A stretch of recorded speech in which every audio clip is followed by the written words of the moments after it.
7장 1절부터 9절까지 봉독하겠습니다. 여호와께서 주위의 모든 원수를 무찌르사 왕으로 궁에 평안히 살게 하신 때 왕이 선지자 나단에게 이르되 볼지어다 나는 백향목 궁에 살거늘 하나님에게는 휘장 가운데 있도다.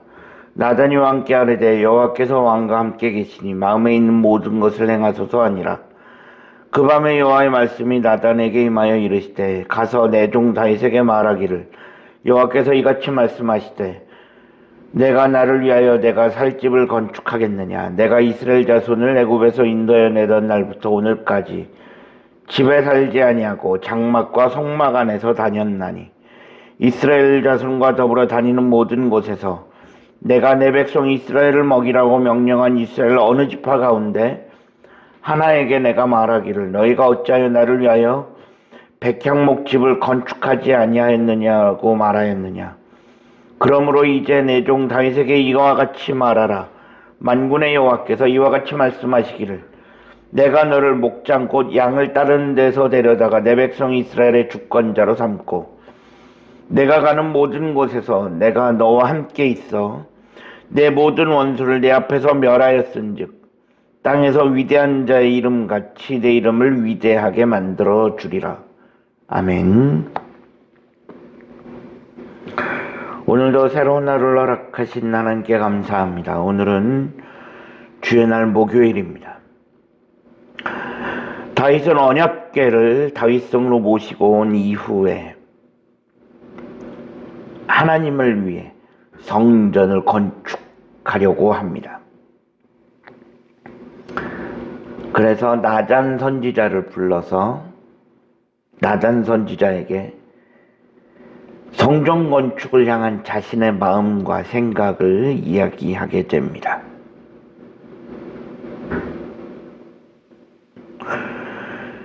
다윗이 이스라엘의 왕이 된 이후에 이스라엘은 빠르게 안정을 찾아갔고 언약궤까지 다윗성으로 모시고 왔고 사실 지금까지는 성전을 건축하고 싶어도 건축할 수가 없었습니다. 하지만 나라가 안정이 되고 다윗의 왕권도 안정이 되고 이제는 다윗이 성전을 건축할 수 있는 그런 시기가 온 것입니다. 다윗은 성전을 건축하려고 하는 이유를 나는 백향목궁에서 살고 있는데 하나님에게는 여전히 휘장 가운데 있다. 즉 장막 가운데 있다. 그것이 안타까웠던 것입니다.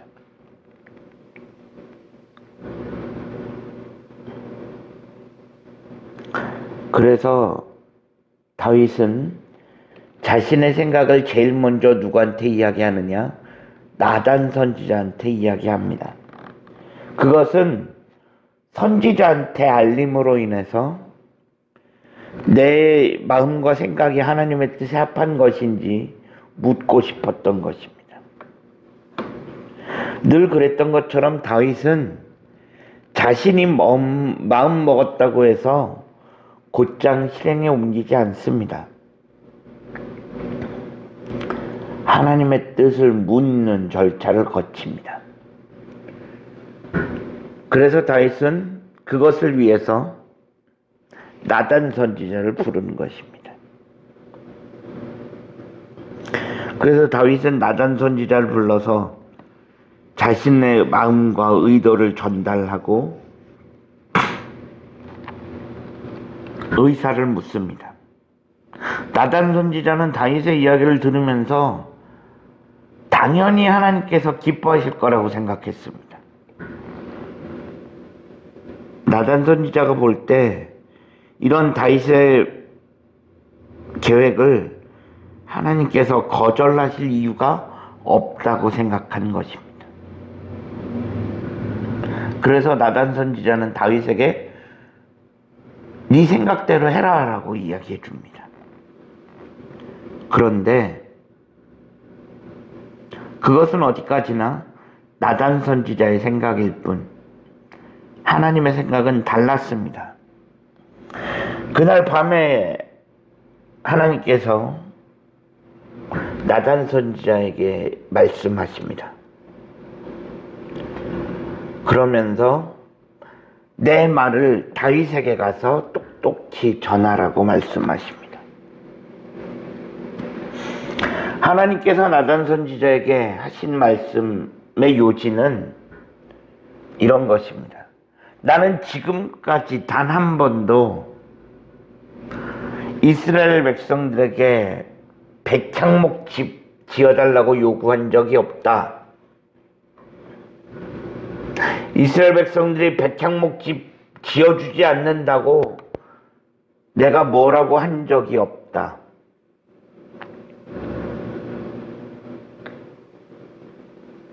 이 말은 성전 안 지어도 된다라는 것입니다. 나는 지금까지 늘 장막과 성막 안에서 다녔고 그것으로 족하다는 것입니다.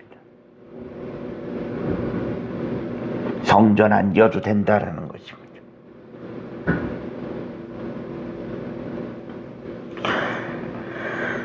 하나님께서 성전을 건축하려고 하는 다윗의 마음과 소원, 그 마음은 알겠지만 성전 건축은 허락하시지 않겠다는 것입니다. 즉 다윗의 마음만 받으시겠다라는 것이었습니다. 그러면 하나님은 왜 성전 건축을 허락하지 않으셨을까? 물론 나중에 솔로몬의 때에 가서 성전이 건축이 되어집니다. 하나님께서 이스라엘 백성들에게 성전 건축을 허락하지 않으신 이유는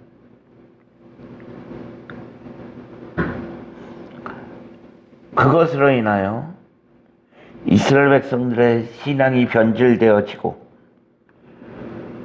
도리어 성전이 이스라엘 백성들이 진정으로 하나님을 섬기는데 방해가 될 것을 아셨기 때문입니다.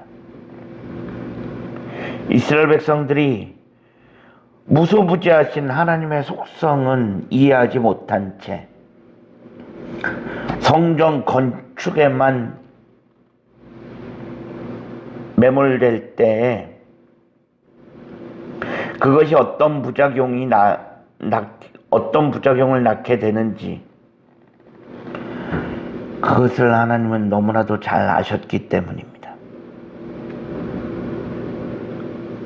하나님은 성전이라고 하는 건물에 국한되어지시는 분이 절대로 아닙니다.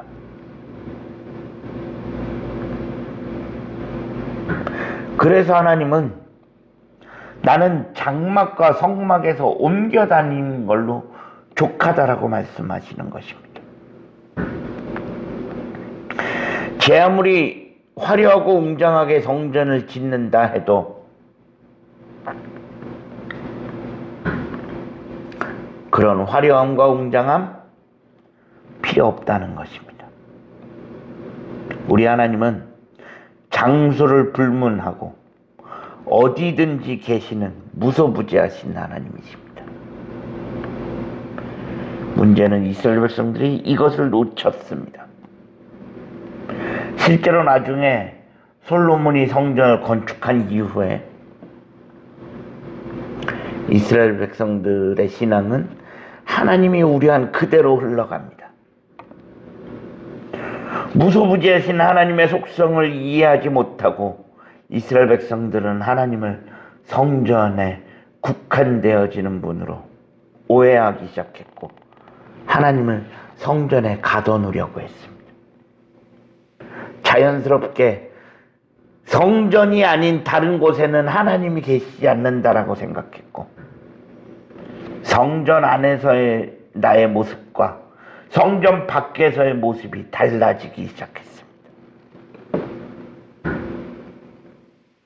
우리 하나님은 어디서든지 계실 수 있는 무소부지하신 하나님이십니다.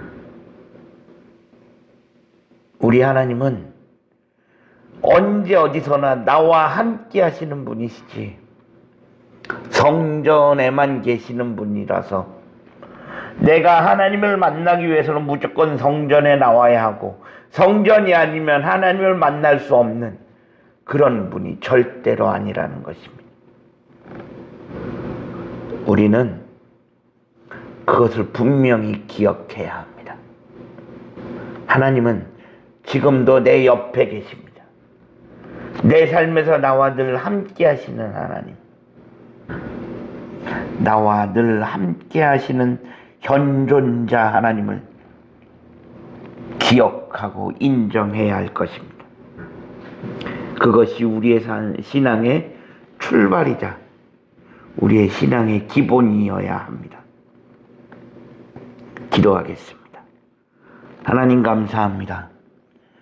여기까지 우리를 지키시고 인도하신 하나님의 은혜를 기억하며 감사합니다. 오늘 하루도 늘 하나님과 함께하게 하시고 나와 함께 하시는 임마누엘 되시는 하나님을 기억하며 살아갈 수 있게 하여 주옵소서. 우리 구주 예수 그리스도의 이름으로 간절히 기도합니다. 아멘.